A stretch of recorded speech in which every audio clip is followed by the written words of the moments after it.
আসসালামু আলাইকুম ভাইয়া আপুরা, সবাই কেমন আছেন? আশা করছি সবাই ভালো আছেন। আমিও আলহামদুলিল্লাহ আপনাদের দোয়ায় ও ভালোবাসায় অনেক ভালো আছি। তো আজকে চলে আসছি আরেকটি নতুন ভিডিও শেয়ার করতে। তো আজকের ভিডিওটি হচ্ছে আমার একটা আপুর রিকোয়েস্টের ভিডিও। তো এই আপুটা আমার কোনো একটা ভিডিওর মধ্যে একটা কমেন্টস করছিল। তো আপুটা আমাকে বলছিল যে আপুর কমেন্টটা যেন আমি হাইড করে দিই আর আপুর নামটা যেন আমি পাবলিশ না করি।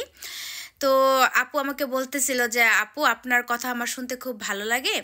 তো আপু ওর পার্সোনাল কিছু কথা আমার সঙ্গে শেয়ার করেছে আর বলেছে যে ভিডিওর মাধ্যমে এই বিষয়ে কিছু কথা বলার জন্য। তো ওই বিষয়টা নিয়ে আমি আজকে ভিডিওতে কথা বলবো। তো যে আপুটার কথা বলতেছি, তো এই আপুটা যেটা আমাকে বললো, আপুটার নতুন নতুনই বিয়ে হয়েছে, বেশি দিন হয়নি, 3-4 মাস হয়েছে আপুটার বিয়ে হয়েছে। বাট আপুটার যখন বিয়ে হয় তখন আপুর শ্বশুরবাড়ির লোকজন বা আপুর হাজবেন্ড আপুর বাবার কাছ থেকে কোনো যৌতুকও চায় নাই বা কোনো কিছু দিতে হবে এরকম কোনো কন্ডিশনও দেয় নাই। তো আপুর বাবা মা তো খুব খুশি হয়েছে, যেহেতু ওদের কাছে যৌতুক চায় নাই, ওরা ভাবছিল ওরা অনেক ভালো মানুষ, যৌতুক চায় নাই, কোনো গিফট চায় নাই। তো যাই হোক, বিয়েটা হয়ে যায় ওদের। আর আপুরা হচ্ছে মধ্যবিত্ত ফ্যামিলির মেয়ে, মানে নিম্ন মধ্যবিত্ত মেবি নাকি, আমি জানি না। তো যাই হোক, তো আপুর বাবা মা আপুর বিয়েতে তেমন কোনো কিছু দিতে পারে নাই। তো ছোটোখাটো যেসব জিনিসপত্র আছে একটা মেয়েকে মানে ওদের সাধ্যমতো যতটুকু সম্ভব আপুর বাবা মা ওনাকে দিয়েছে, কিন্তু বড় কোনো কিছু দিতে পারে নাই। তো যাই হোক, বিয়ের পর নাকি আপুর হাজবেন্ড আপুর শ্বশুরবাড়ির মানুষজন ওনাকে অনেক বেশি অত্যাচার টর্চার করতেছে, যে তোমার বাবার বাড়ি মানুষ আমাদেরকে কিছুই দেয় নাই, তোমাকে কিছুই দেয় নাই, ছোট লোক, হ্যান ত্যান, মানে বিভিন্ন প্রকার মানে আপুকে অত্যাচার করতেছে, বিভিন্নভাবে কথা বলতেছে।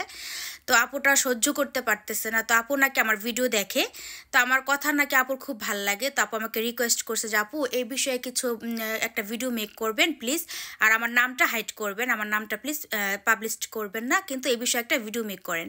তো এই আপুটার কথাগুলো শুনে আমার ভীষণ খারাপ লাগছে, সেই জন্য আজকে এই ভিডিওটা মেক করা।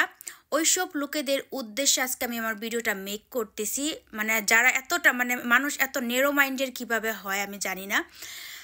তো যাই হোক, পৃথিবীতে সবাই তো আর একরকম হয় না, সব ধরনের মানুষ বা সবার মন মানসিকতা মাইন্ড তো একরকম হয় না। তো আপুর হাজব্যান্ডের ফ্যামিলির লোকজন হয়তো এরকমই ন্যারো মাইন্ডের মানুষ। তো যাই হোক, আপুটাকে নাকি অনেক বেশি অত্যাচার করে, মানে কথায় কথায় অনেক বকাঝকা, তারপর বিভিন্ন প্রকার অপমান করে ওনার হাজব্যান্ড, ওনার শ্বশুর শাশুড়ি, যে তোমার বাবা মামা তোমাকে কিছুই দেয় নাই, হ্যান ত্যান। তো আমার মানে তখন নাকি আপুটা বলে আপনারা তো আমার বিয়ের সময় কিছুই চান নাই, যৌতুকও চান নাই বা কোনো কিছু দিতে হবে সেটা বলেন নাই। পরে নাকি ওনার শ্বশুর শাশুড়ি বলে যে কেন বলতে হবে, কেন বলে আনতে হবে, এটা তো এমনি মেয়েদেরকে দিতে হয়। তো ওরা যৌতুক চায় নাই, কিন্তু এমনিই নিতে হয়। মানে আজকালকার যুগের মানুষ কি বলবো, ওরা সামনে দিয়ে কোনো কিছু খাবে না, পিছন দিয়ে ঘুরিয়ে ঠিকই খেতে চাইবে। এটা কি ধরনের কথা আমি জানি না। যৌতুক চায় নাই, কোনো কিছু চায় নাই, তারপর ওনাদেরকে দিতে হবে, মানে খুশি হয়ে দিতে হবে। মানে এরকম একটা কথা আছে না, অনেক লোকজনরাই আছে দেখবেন বিয়ে করতে গেলে বলে যে আমরা তো যৌতুক পছন্দ করি না, যৌতুক দিতে হবে না। হ্যাঁ, খুশি হয়ে যদি আপনাদের মেয়েদেরকে আপনারা ফার্নিচার দিতে চান দিতে পারেন, গোল্ড দিতে চান দিতে পারেন, মানে ওইভাবে নিতে চাই, মানে যৌতুক বলে নিবে না।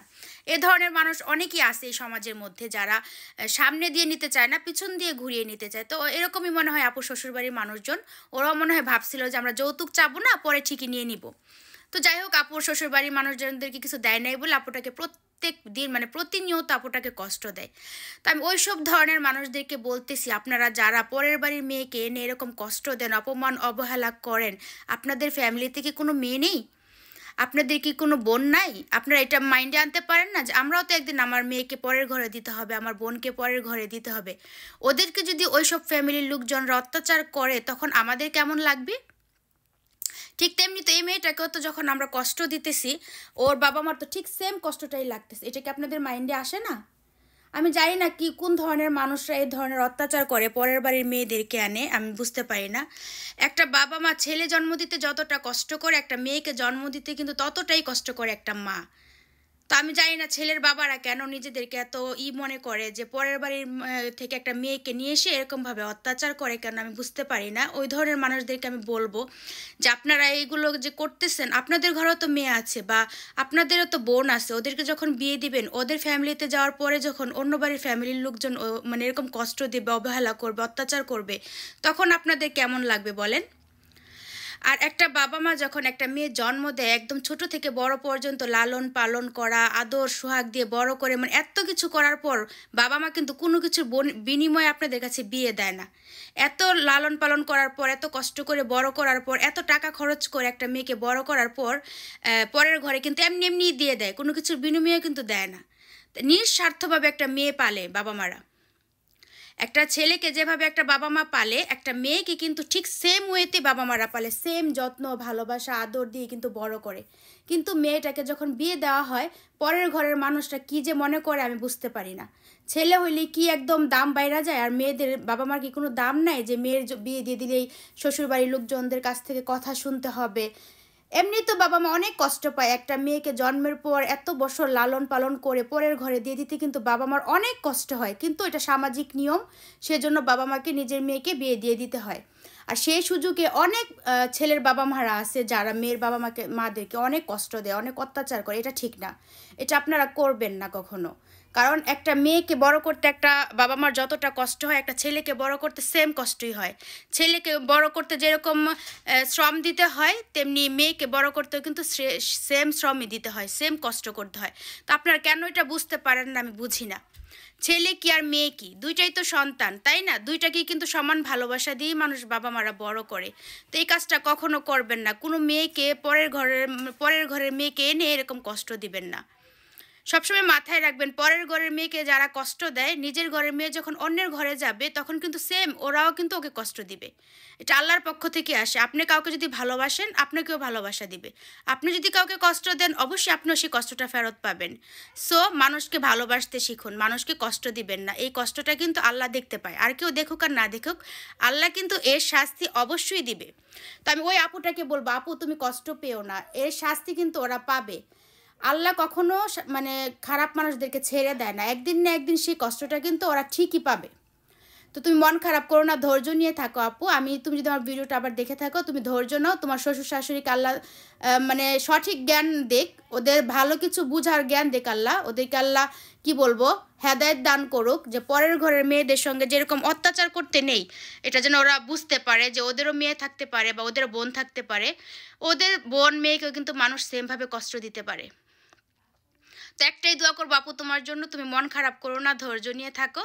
আল্লাহ একদিন ওদেরকে ঠিকই সেই জ্ঞান বুদ্ধিটা দিবে, যে পরের বাড়ির মেয়েদেরকে এনে এরকম কষ্ট দিতে হয় না সামান্য কিছু জিনিসপত্র বা টাকা পয়সার জন্য। আর আমি এটা ভাবি, যে এটা মনে করি, একটা ছেলে যখন শ্বশুর বাড়ির উপহার টাকার আশা করে, আমার মনে হয় ওরা ছেলেই না। আমার মনে হয় ওদের কোনো মেরুদণ্ডই নাই। যারা পরের টাকা পরের জিনিসপত্রের উপর লোভ করে, আমার তো মনে হয় ওরা ছেলেই না, ওরা কাপুরুষ, ওরা পুরুষ মানুষই না। যারা সত্যিকারের পুরুষ মানুষ তারা কখনোই পরের জিনিসপত্রের লোভ করে না, টাকা পয়সার লোভ করে না।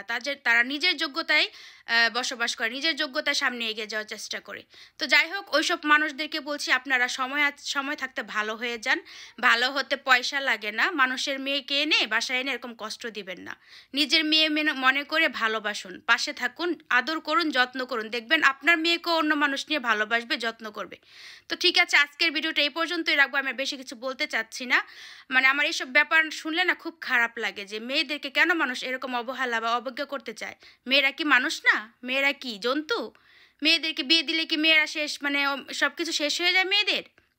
মেয়েদের কি মানুষ কি খেলনা মনে করে? আমি বুঝি না মানুষ কিভাবে একটা মেয়েকে পরের বাড়ি থেকে বিয়ে করে এনে এরকম কষ্ট দিতে পারে। তো যাই হোক, আজকের ভিডিওটা এই পর্যন্তই।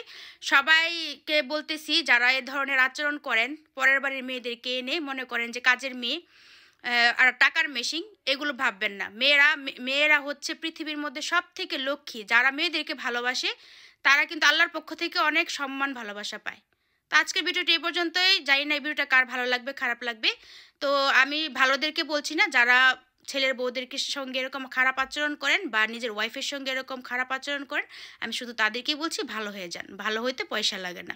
ঠিক আছে, সবাই ভালো থাকবেন। আল্লাহ হাফিজ, আসসালামু আলাইকুম।